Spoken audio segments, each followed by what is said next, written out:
Boa noite a todos. Recado de sempre, a gente agradece toda a contribuição que vocês fazem em alimentos para a nossa cesta básica, que a gente mantém a família. A presença de vocês, a vibração de vocês. E que vai acontecer agora, dia 8 de agosto, sábado. A gente sempre convida as pessoas a virem, porque mesmo sendo uma coisa simples, a gente pode comprar alguma coisa aqui e doar para alguém, para alguma pessoa que a gente tem em casa que é mais simples. Ou tem coisas boas que vêm com etiqueta, não foi sequer aberto. Comprou na loja zero, ninguém usou e vem com etiqueta para cá. Agradecendo a presença de todos, mas principalmente a sua, Jesus. De tantos mentores que aqui estão, que a gente não enxerga, mas sente o carinho. Aquele que foi buscar a gente lá no portão, trouxe de maneira imperceptível até aqui a cadeira. E agora nos convida a refletir, a estudar, a seguir Jesus. Obrigado, mestre querido, pelo seu amparo, proteção, sustentação. Ilumina a nossa mente para que, abrindo a nossa percepção, possamos entender a lição da noite, refletir sobre ela, colocá-la em prática. Que assim seja, graças a Deus. E ilumina o Zé Carlos na sua transmissão.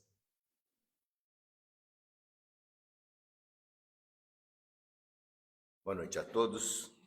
Sejam mais uma vez bem-vindos à nossa casa de oração. E dando continuidade ao tema, né? Outro dia me perguntaram por que nós repetimos o mesmo tema durante toda a semana. Eu vou explicar, né? Normalmente o que acontece? Não é sempre o mesmo palestrante. Cada um tem uma forma de entender ou de explicar um determinado texto. E eu não assisti a palestra da Ivete, deve ter sido muito boa, não assisti a do Milton, e eu tenho uma visão também do mesmo assunto, talvez não seja igual, ou de repente pode ser exatamente igual a dos outros palestrantes. Mas o importante é que vocês consigam assimilar o que a gente procura transmitir. E a gente vai falar sobre renovar atitudes. Vai bater naquela famosa tecla, né? Reforma íntima. Vocês já devem estar cansados de reforma íntima, mas não fizeram. Então, até vocês começarem a fazer, a gente vai falando de renovar atitudes. Na nossa bibliografia, que foi sugerida, capítulo 17, item 3 do Evangelho segundo o Espiritismo. E lá fala sobre o homem de bem. Eu acho que é muita coisa, muita areia para o nosso caminhozinho, né? E o homem de bem são quase 100 itens só que você tem que fazer para se tornar ou achar o caminho do homem de bem. A irmã Cidufo já é um pouquinho mais humilde, e eu vou preferir a vertente da irmã Cidufo. E ela tem um livro chamado Renovando Atitudes. E a gente vai começar a falar de renovar atitudes. O que é renovar atitudes? Nós temos o hábito de fazer sempre a mesma coisa. Eu vou fazer uma pergunta normal para todos vocês. Em que braço vocês usam o relógio normalmente? Normalmente, quem usa, né? Quem usa? E normalmente a gente usa no esquerdo. Vocês já tentaram usar no direito? A gente se atrapalha um monte. Mas é o hábito. E com isso a gente também se habitua aos nossos erros. E a gente vai ver alguma coisinha disso daqui para frente. O despertar da consciência. Isso é o início para que a gente entenda de reforma íntima.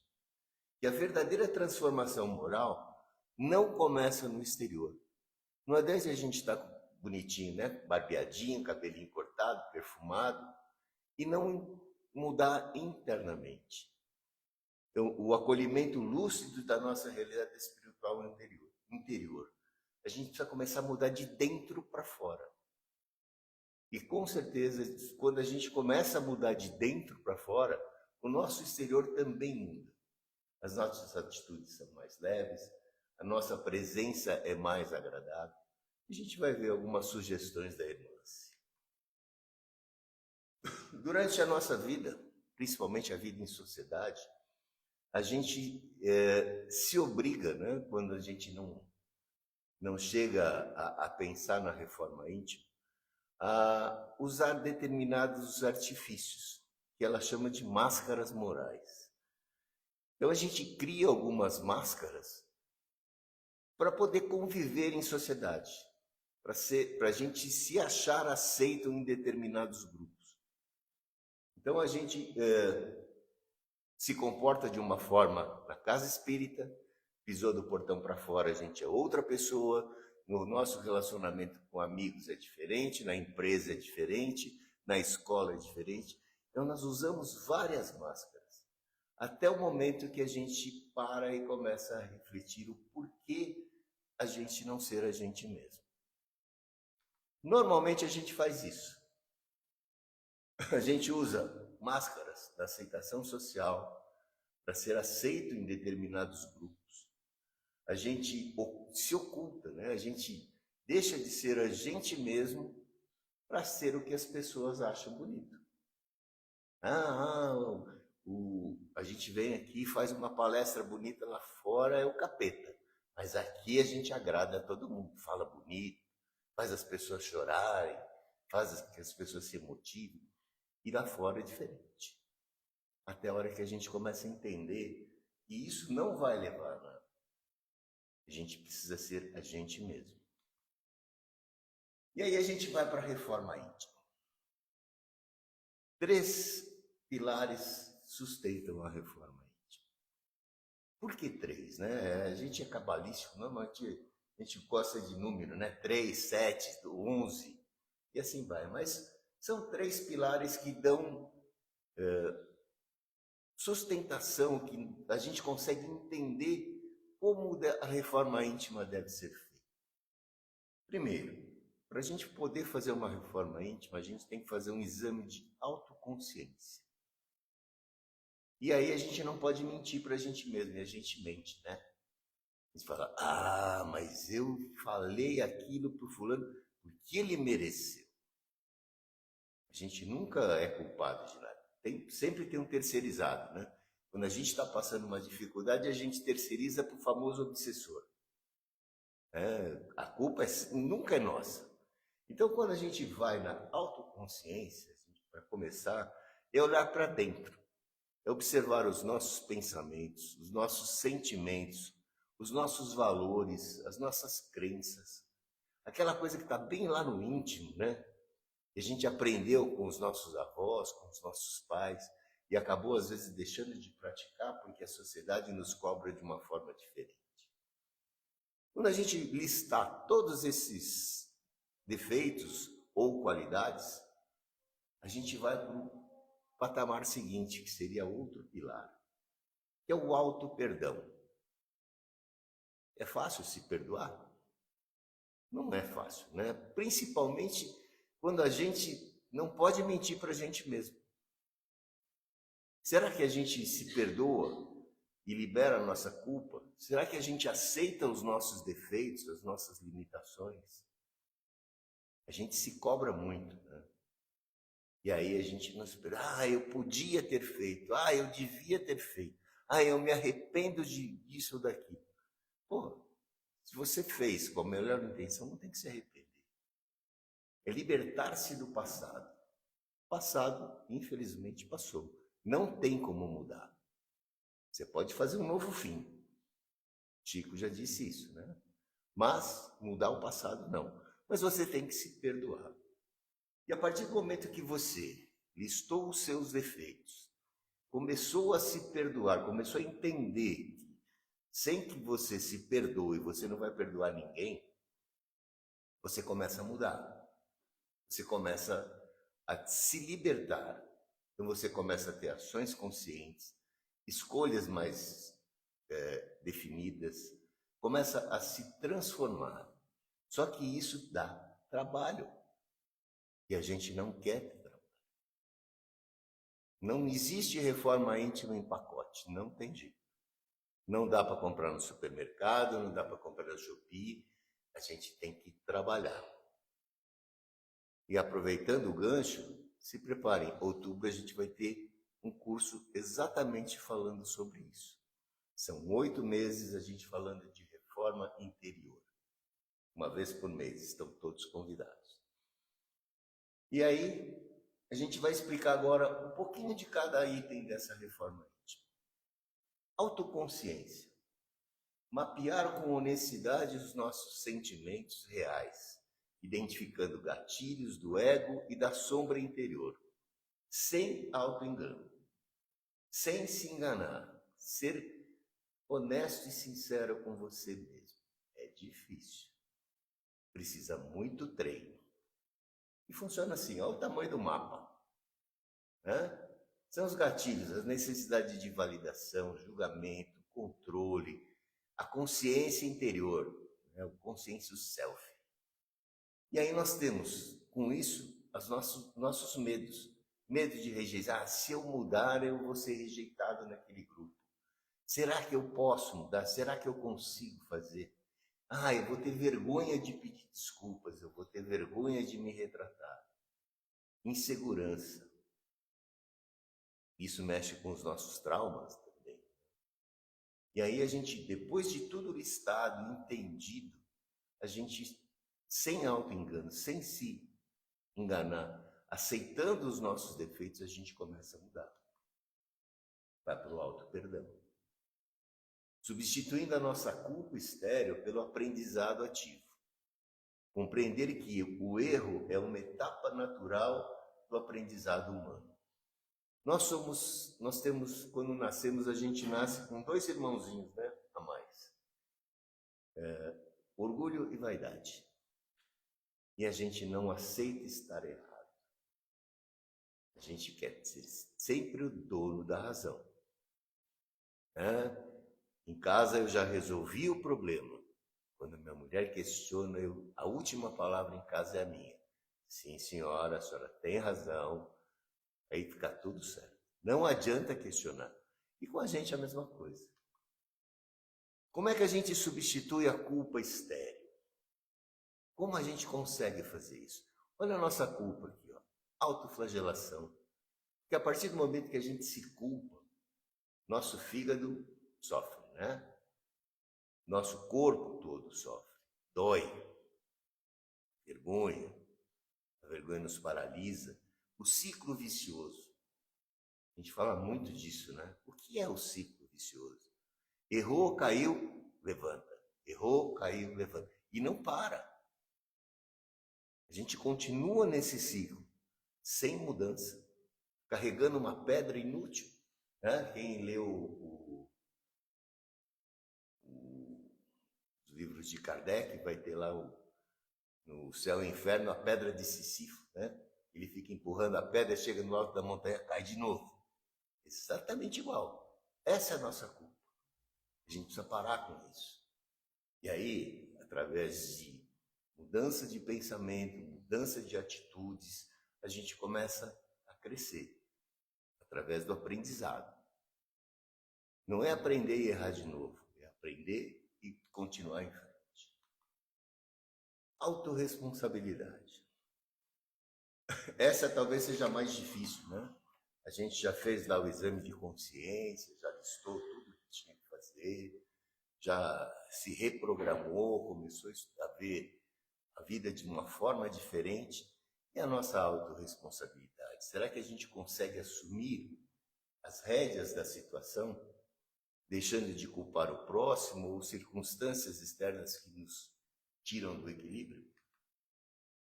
Olha o que a gente sofre, para ser equilibrado. Temos lá raiva, medo, tristeza, estabilidade emocional, que é o nosso objetivo, um autodomínio. A gente só consegue isso com autoconsciência, autoperdão e empatia. O que é empatia? Bem, define para mim? Muito bem. Colocar no lugar do próximo. Em que situação a gente deve fazer isso? Em que situação a gente deve ter empatia? Normalmente nos momentos da nossa raiva. Porque às vezes a pessoa que está nos causando um desacerto não tem culpa. E a gente acaba descarregando em cima dela, né? Normalmente é assim. Então a gente tem sempre que ter autocontrole para poder não ofender, não ferir as outras pessoas. Ter autodomínio. A responsabilidade é nossa. 100% das escolhas são nossas. Nós escolhemos o que a gente quer. Se a gente sofre, é porque a gente escolheu sofrer. Ah, mas eu não gosto de sofrer, mas não muda.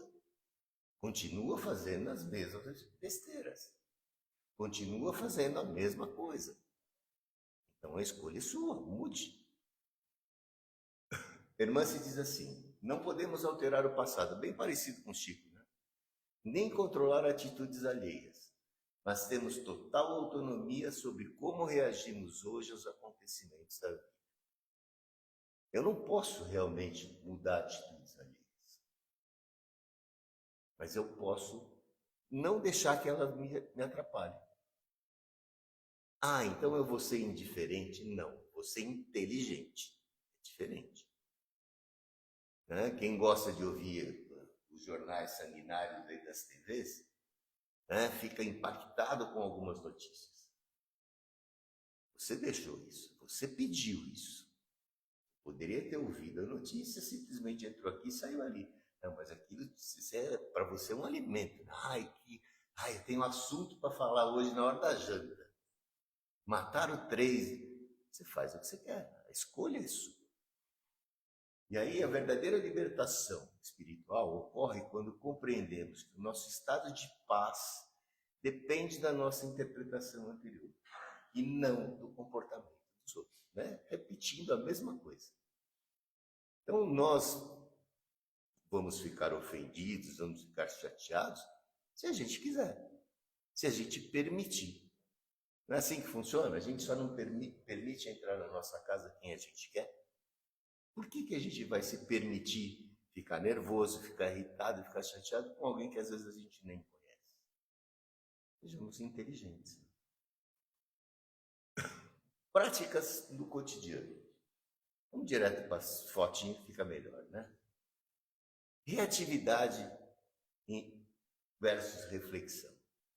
Normalmente a gente age dessa forma. Né? Quando algo nos choca, a gente vai no impulso.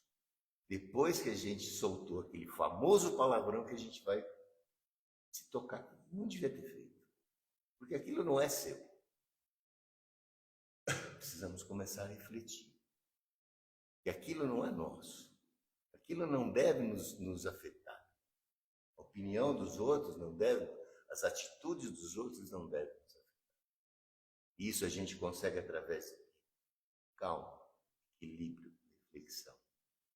O famoso copo d'água, né, do filme Nosso Lar, o famoso contar de 1 a 10 ao contrário.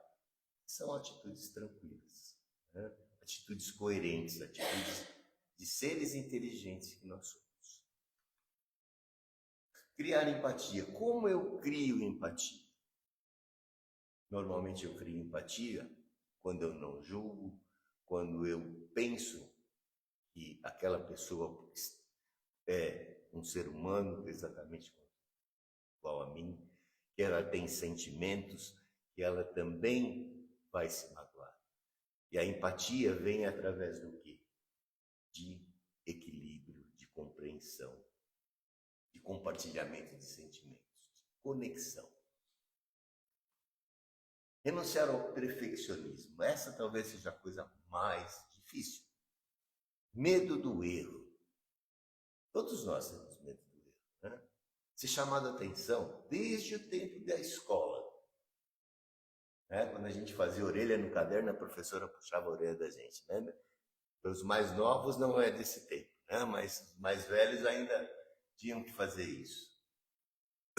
Esse erro, o fato de errar, de não entender, de estar fora do padrão, isso nos choca, isso nos deixa mal. Pô, relaxa. Temos que aprender e aceitar os nossos erros e aprender com eles, não simplesmente errar. Errar é né? Tá um famoso ditado lá, né? Errar é humano. Realmente, persistir no erro é burrice, mas errar é humano. Estamos aqui para aprender. A gente cansa de ouvir nas aulas dos livros, né? Nas aulas de doutrina espírita. Nós estamos aqui para evoluir e a gente só evolui com erro. Quem conhece aquela passagem que Jesus diz assim: perdoai os vossos inimigos? Esse é o exemplo maior do que a gente tem que aprender com ele. Porque se a gente não perdoar o inimigo, entender que ele é um instrumento que está ali para nos fazer bem, a gente não vai aprender um erro nunca. E como é a gente nutrir, fazer a mudança, a transformação? Veja os hábitos que a gente pode adquirir, quem não tem. Né? Uma boa leitura, uma boa música. Nós vimos agora há pouco, né, Ivete? Uma musiquinha com uma paisagem bonita, transporta a gente para um outro patamar, nos deixa equilibrados, nos deixa tranquilo, e a gente vai poder praticar tudo o que a gente viu, aprender com o erro, empatia, de uma forma mais tranquila. Ouvir palavras e transmitir palavras com sabedoria. Não que a gente vá ser o doutor, né, em tudo, não. Mas que a gente transmita palavras doces para as nossas pessoas que estão em nosso redor. Sem ser agressivo, com tranquilidade. Saber entender o que os outros também estão pensando e deixar os outros falarem, né? A gente tem um defeito grande. A gente não sabe ouvir. Eu admiro as pessoas que fazem entrevista numa casa espírita, porque elas sabem ouvir.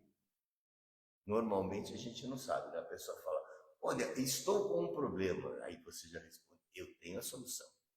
Pode ficar tranquilo, vem comigo que eu te resolvo o seu problema. Né? E às vezes a pessoa simplesmente quer falar. E a gente não deixa, a gente precisa saber ouvir. Através disso a gente começa a criar empatia, aprendendo a ouvir, aprendendo a ser um ser humano melhor. Aqui está a matriz da transformação. Olha o benefício quando a gente consegue. Padrão antigo, que é o nosso padrão, né? A gente julga com severidade. Nós somos juízes. Agora não pode falar mais, né, que o Moro era o juiz de todo mundo, porque andou pisando na bola tantas vezes, olha eu julgando. Né? Mas somos juízes. Julgamos com severidade. Quando a gente começa a mudar as nossas atitudes, a gente vai para compreensão e fraternidade. E isso nos dá o quê? Paz nas relações. Outro vício que nós temos, vitimização e queixa. Agora a gente perdeu a grande oportunidade, né? Não temos mais fila em banco, não temos mais fila no INSS, que agora é tudo online. Quem vai ainda ao poupa-tempo pegar medicação de alto custo, de vez em quando pega as famosas vitimizações e queixa. Outro dia nós estávamos brincando, conversando, um grupo de amigos da mesma faixa etária, né? E aí um começou: não, porque eu tenho médico aqui, eu tenho receita ali, eu estou usando tal remédio. Eu falei: puxa vida, né? Como a gente vai mudando, né? Antigamente, quando a gente era jovem, a gente trocava endereço de bar, de lanceteria, né? De restaurante. Agora a gente troca receita e remédio. Vitimização e queixa. E quando a gente... Por que a gente não muda? Vai para o protagonismo e ação. Vai resolver o problema, sair desse ciclo vicioso. É a maturidade emocional. Orgulho e defensivo.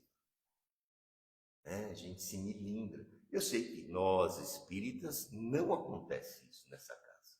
Ninguém aqui se milindra. A não ser um ou outro, né? O presidente da casa é um chato. Né? Se milindra, né? Orgulho e vaidade defensiva. Humildade e aprendizado. Crescimento anterior. É para isso que a gente está aqui, gente. Para crescer interiormente. Para ser feliz. O remorso paralisante. Eu fiz aquilo, me arrependi. Mas não vai atrás para pedir perdão. Não vai para reparar o erro. Eu xinguei aquele cara porque ele me fechou. E daí? Você perde menos tempo xingando do que andando no carro. Né? Auto perdão. Liberta a sua alma. E aí a irmã se diz assim, para a gente finalizar. Renovação moral não exige saltos espetaculares, mas a coragem diária de sermos um pouco melhores do que fomos. Fantástico isso, né?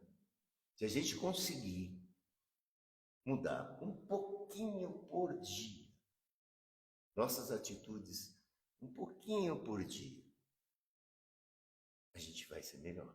E precisa ter coragem. A gente precisa se olhar no espelho e dizer, eu consegui fazer. Não é simplesmente achar que deve, tem que fazer. E a gente vê isso quando a gente começa a mudar os nossos hábitos. Porque a gente começa a perder amigos, vocês já viram isso? Quando a gente começa a mudar de hábitos, você vai perdendo aquelas amizades e já não tem mais o que falar com você. E aí você para pensar e fala, mas era tão bom. E aí quando você volta para aquele lugar, agora eu estou fora, sou fora do ninho, não tem nada a ver comigo. Por isso que precisa ter coragem. Nós precisamos ter coragem para ser feliz. Diante disso, a receita está aí para vocês. Mudem. Façam uma reforma íntima. Devagar, com calma. Se conheçam. Saibam dos seus defeitos. Corrijam os seus defeitos. Perdoem. Não, a pedra é pesada. Perdoem. E sejam felizes. Uma boa semana a todos.